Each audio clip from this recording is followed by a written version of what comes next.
Hello guys, my name is Edward and today I will be doing a little bit different video. As you know, usually I am trying to hunt for the best trails in Finland and providing you with reviews about those. Check out my channels. But today I'm actually doing a review of this bike. This is trekfuelex 9.8.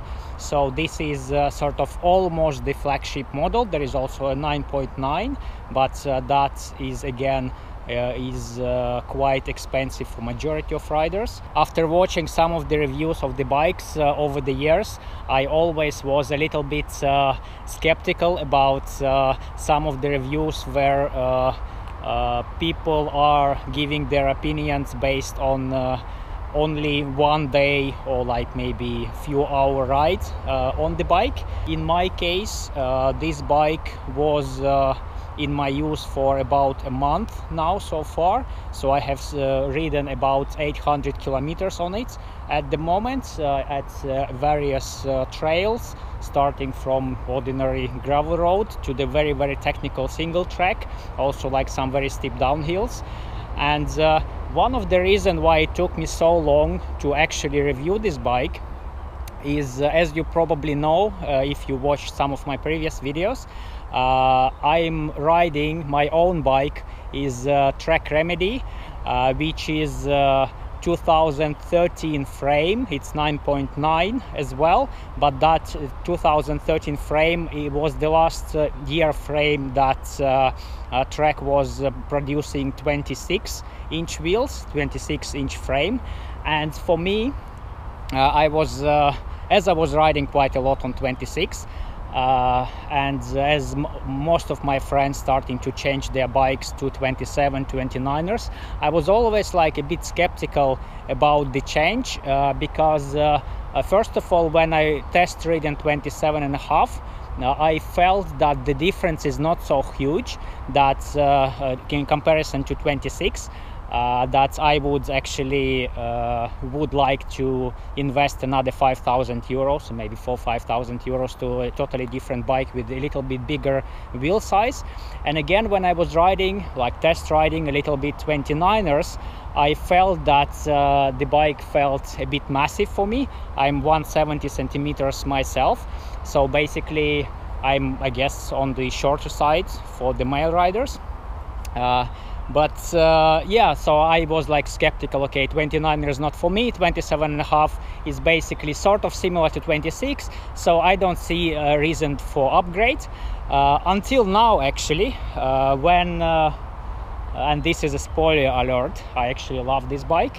Now I have been testing this 29er for a month or so, and it was very interesting how my opinions about it were changing over the course of the test ride.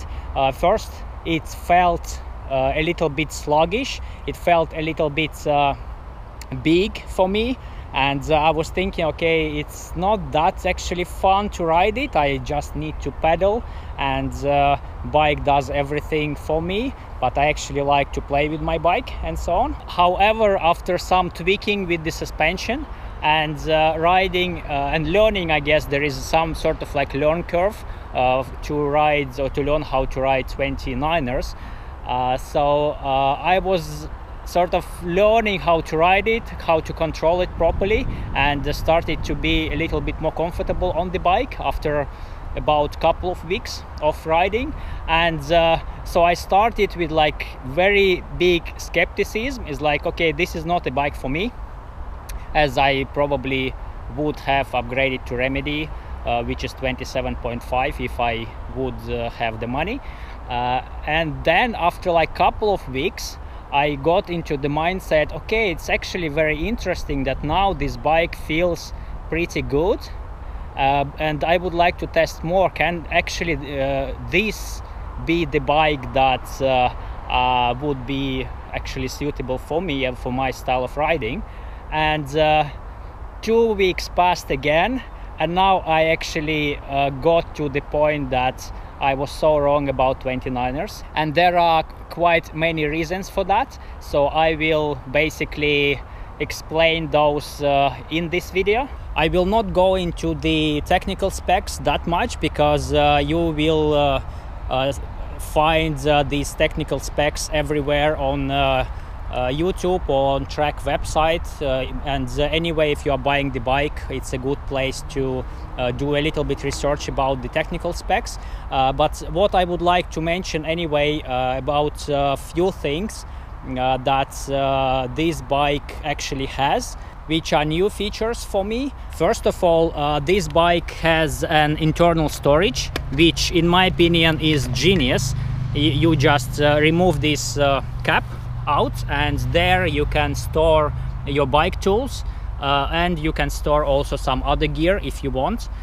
This is actually a very nice solution, because I do not usually like to pack my backpack full of stuff, because it affects a little bit of your riding. So I would rather pack everything into the frame, and yeah, this gives you the opportunity. On the opposite side of that, and what I maybe dislike a little bit, is that this is not actually waterproof. So when you wash the bike, what happens is that water gets inside, and if you store there something which is which has some like material or cloth inside, it becomes wet. So it's a little bit of a hassle.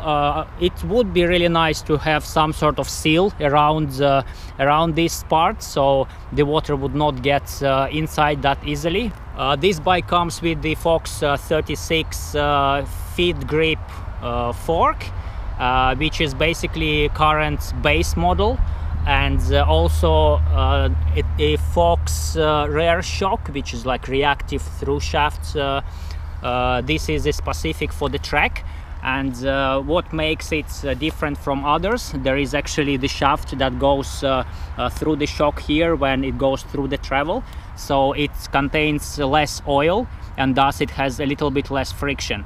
What I noticed from this particular shock, that now it actually rides very well. I have spent some time fine-tuning it to my needs. However, what I now ride is that this is the dial that controls the rebound. So basically, the more you put it to the left side, the faster it becomes. So as you see, for me it is almost actually at the fastest setting. I'm not sure if this is some particular tune that needs to be done so it would be faster, or maybe it is just my preference of riding that I like faster rebounds.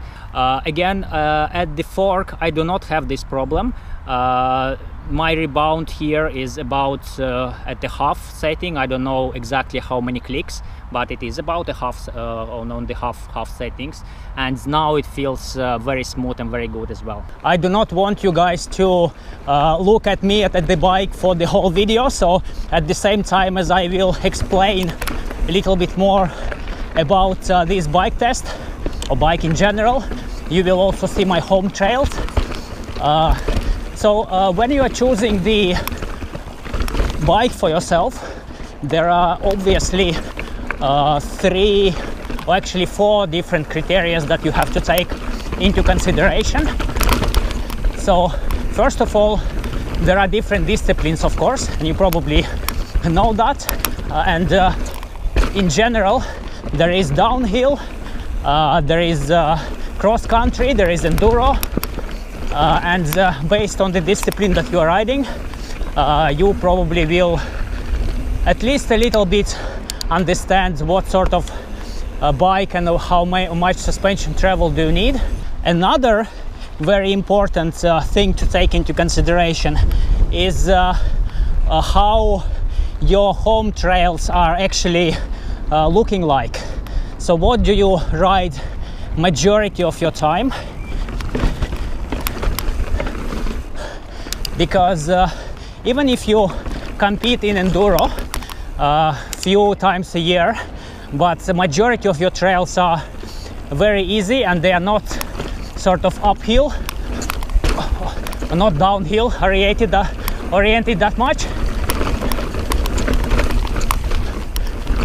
you will probably be struggling a little bit on the enduro bike on a on the uphill sections.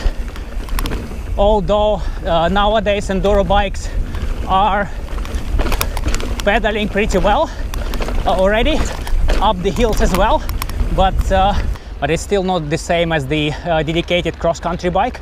So basically, be honest to yourself. Do you actually ride enduro that much, or you maybe even compete on a hobby level, whatever, but do you do it very often?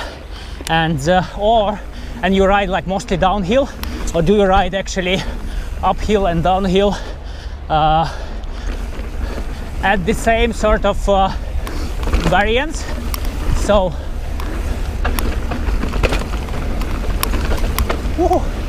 you would not need actually a dedicated enduro bike, but it would be much better for you to have a bike with about 150 millimeter or maybe 140 millimeter of travel, which would be your weapon of choice for all the different types of rides.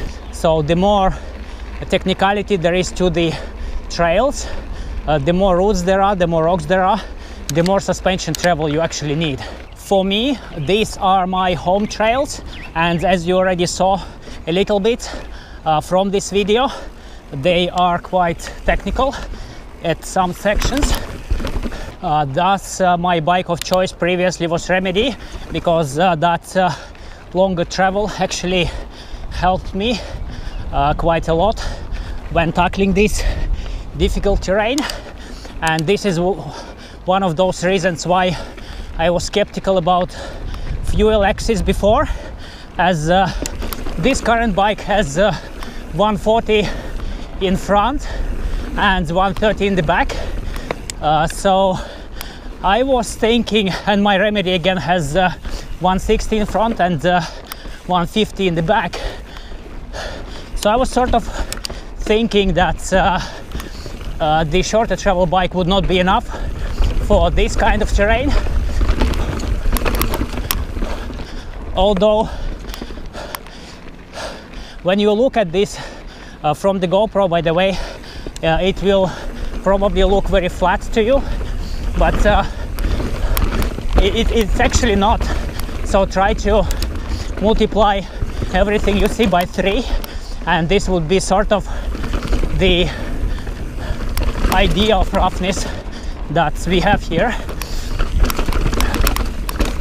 As I got this bike, this is a test bike that was ridden for about half a year prior to I got it.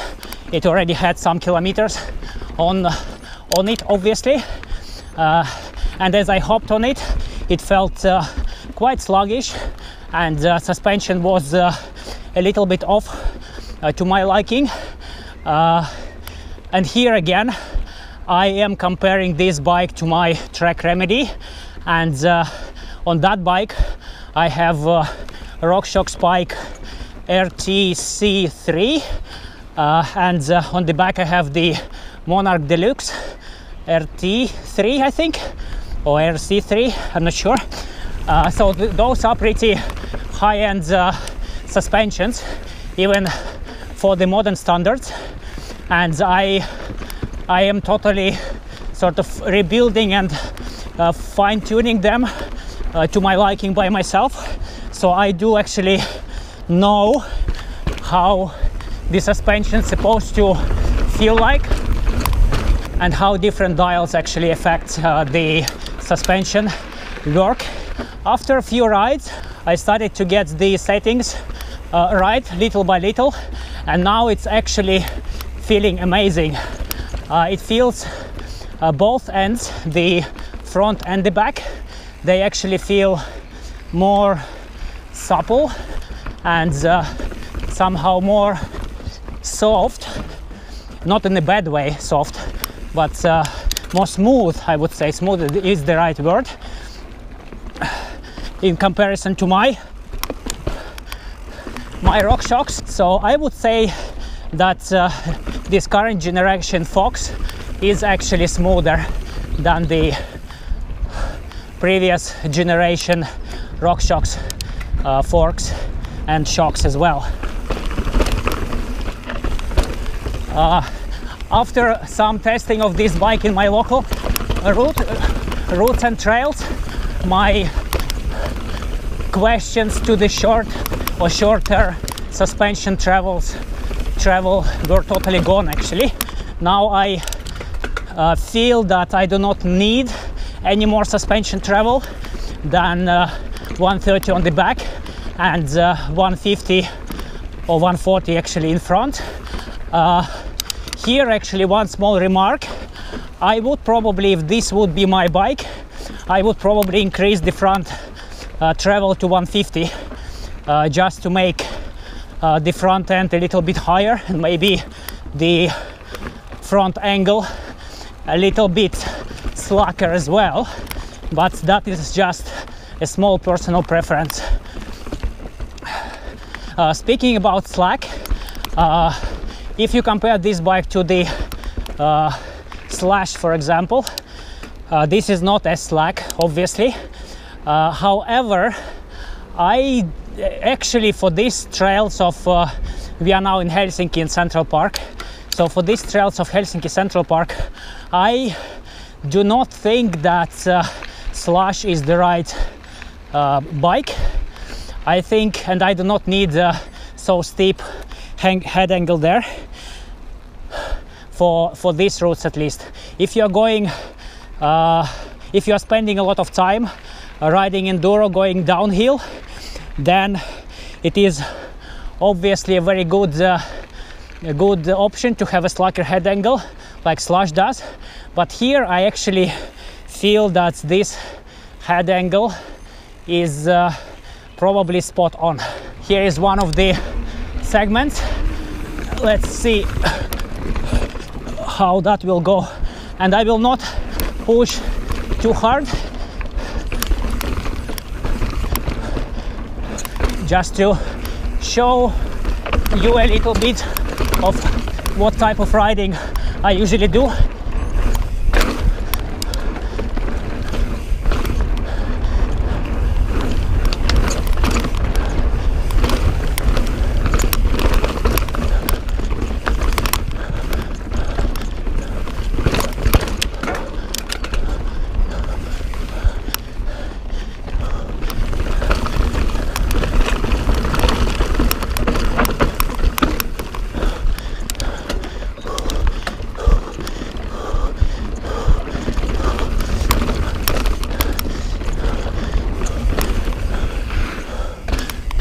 Coming back to the differences between 29ers and 26ers, here, according to my experience at least, when I'm riding these trails, they feel so much easier now for me. I do not need to pick up the line that exact, but I can just basically let the bike go, and it just finds its own lines, and the traction is also very good. I do not know if this is actually because of the beefier tires. Now this bike has 2.6 tires on it. Obviously, the larger the size of the tires, the better the traction, so the bigger the area that contacts the ground. At first I was also thinking that this would make this bike even more sort of sluggish, because if you put big tires on 29er, the diameter of the wheel will increase even more, so they would like be proper wagon wheels. However, after riding this for about a month, I got so much used to this that they do not feel sluggish at all anymore.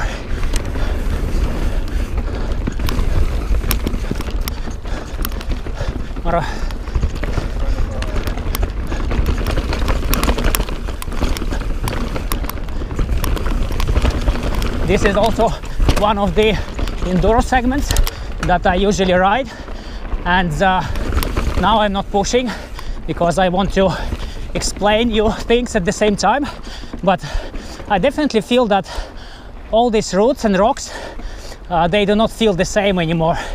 They feel so much more mellow. And does it make the ride less fun? Well, at least I get tired less, and I feel that my speed has increased. I actually can see it on my Strava segments right away. So if before I was pushing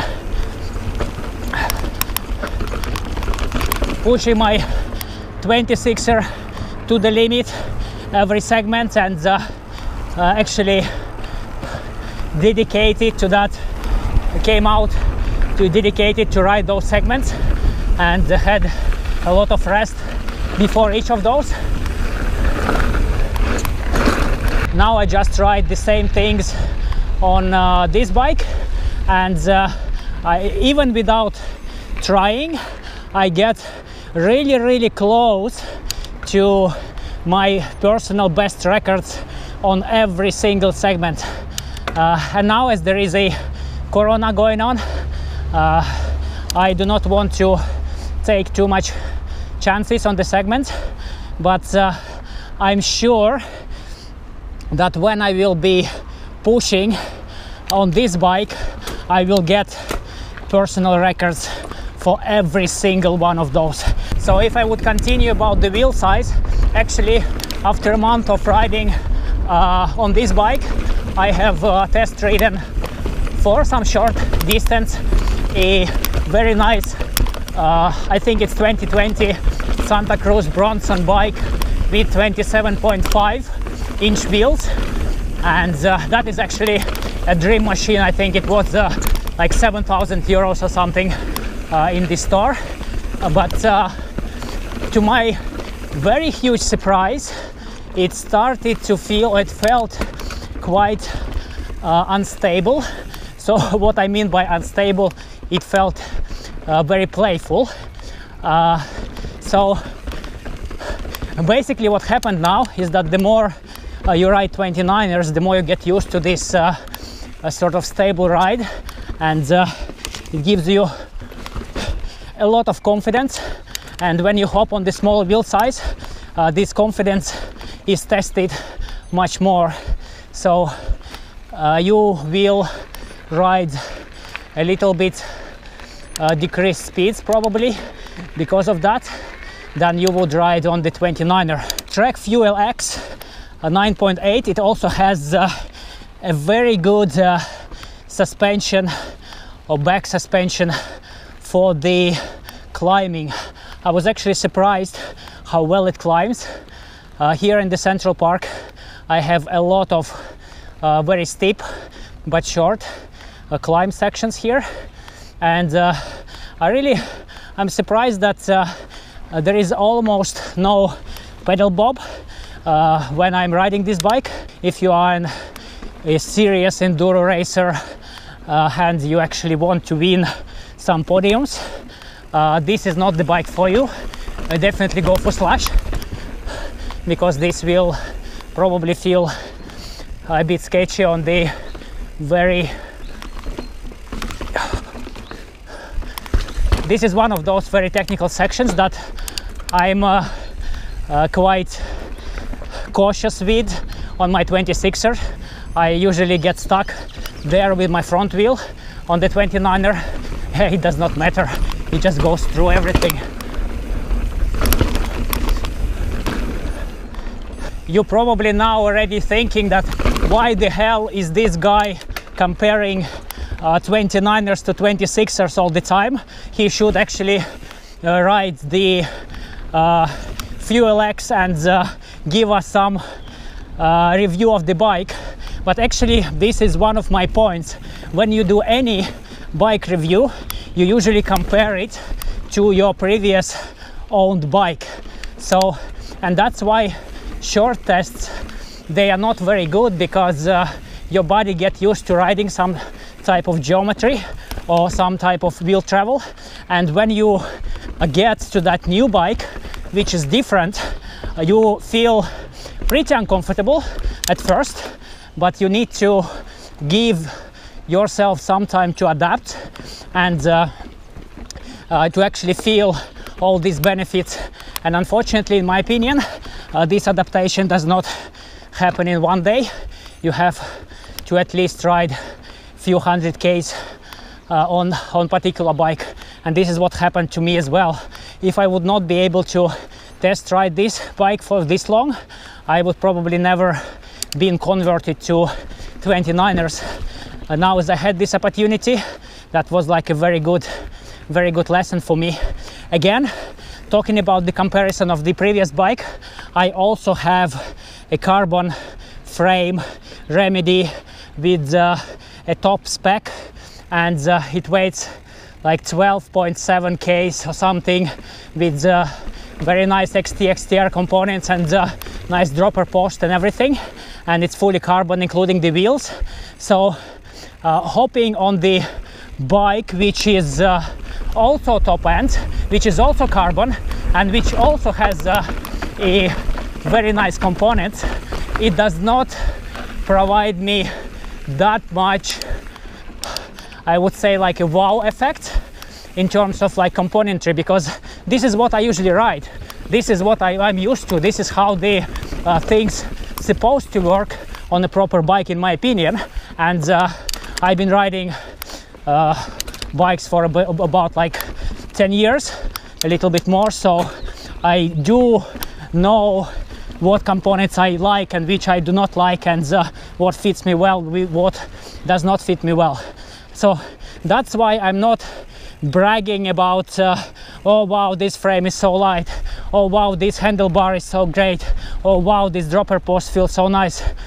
For me, I want to be honest with you. I cannot do that because basically this is what I ride every day. Everything I'm telling you now are actually the differences towards the level that I'm riding on my 26 remedy. If you want to take a deeper look into the components and how the dropper posts works and all these kind of things, there are a lot of reviews on the internet which review those. I do not want to go there. This is not my goal. My goal is just to tell my honest opinion actually about how this bike feels to me and to my needs. In my opinion, there are no like very bad drawbacks to this bike. There are always, of course, ways to make the bike better, but this is mostly a personal preference. For me, for example, after riding this bike for about 800, maybe 1,000 kilometers already, what I would do, I would definitely change the lever on the dropper post. I do not like this, does not feel very good for me. I don't know why. I currently ride the race face turbine drop post, and it's sort of, I think, very same as like Fox dropper post, so it's, I guess, one of the best you can get on the market, and that lever is so much nicer and smoother, so I would probably go for that lever. And you can change the lever here. Initially I had some problems with this dropper post as well, as it was not it was a bit sticky, but after doing a maintenance to it, it's actually pretty easy, just opening up and clean everything inside and putting some lube. Now it works perfectly. I do not have like any problem with it anymore. I would also change the length of the cranks. Now it has 175 millimeter cranks here, and I'm a 170 centimeter long rider. So for me, and on my bike, I'm used to riding 165s, and they feel so much better for me and for my legs and knees, I think. So if this would be my bike, I would definitely upgrade the cranks for the shorter ones. Another upgrade that I would do is to put oval chainring. This is again the personal preference, but I've been riding oval for about 2 years now so far, and I really like how they feel. So yeah, for me they make perfect sense. It would be also very nice to try this bike with a little bit skinnier tires. So now it has 2.6s, and I think 2.4s would be very nice to try. So maybe this bike would become a little bit more responsive. However, maybe the traction will decrease a little bit, but I don't know. It's hard to say before you actually test.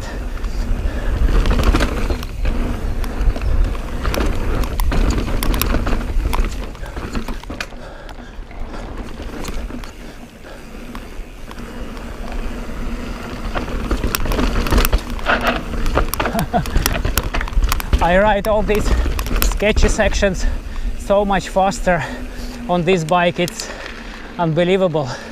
One important thing to remember here is that when you are riding 29ers and if they feel sluggish to you, try to increase the rebound to the faster side, so make your rebound faster.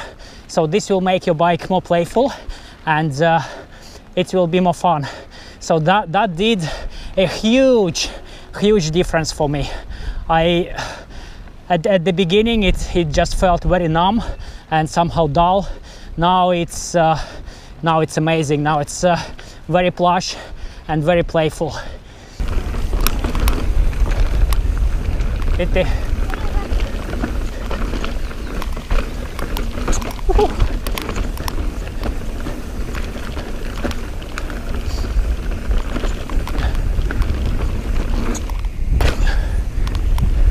I also really like how this new SLX 4-piston brakes feel like.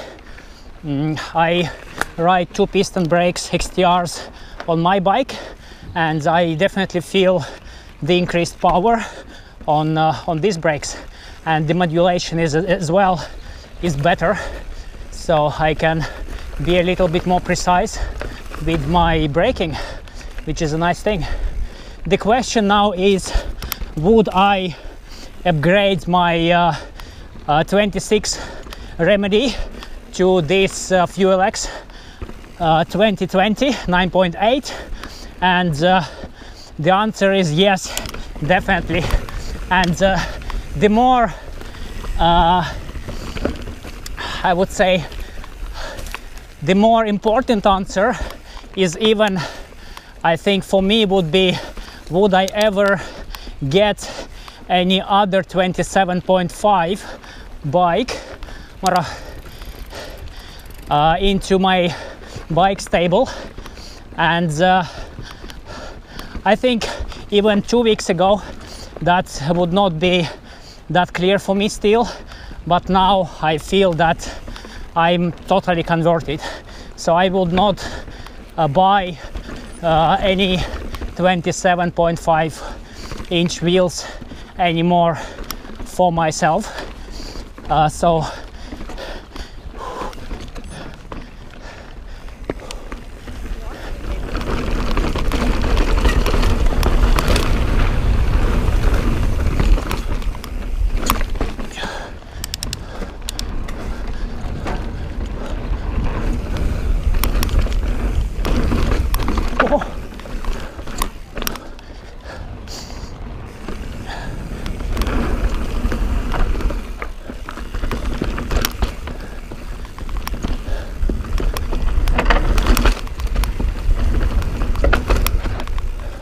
that steep downhill was before one of my concerns with 29ers, is that would I actually hit my I got new personal record time on that segment even without trying. That's crazy. And this is how it goes on the 29er. I don't even try to ride fast, it just rides fast. So in conclusion, would I buy this bike right now? Unfortunately, I do not have this type of money in my budget at the moment, at least this year. So I will not be able to buy this just yet.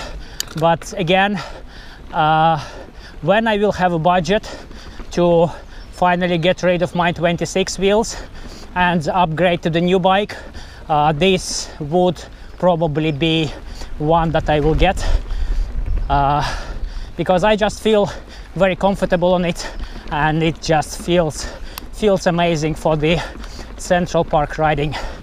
But thank you guys for watching once again this Trail Talk bike review. It was a bit different, not so technical. The most important thing, as always, is that you're actually riding. Does not matter which bike. Cheers guys, thanks for watching, and visit my website for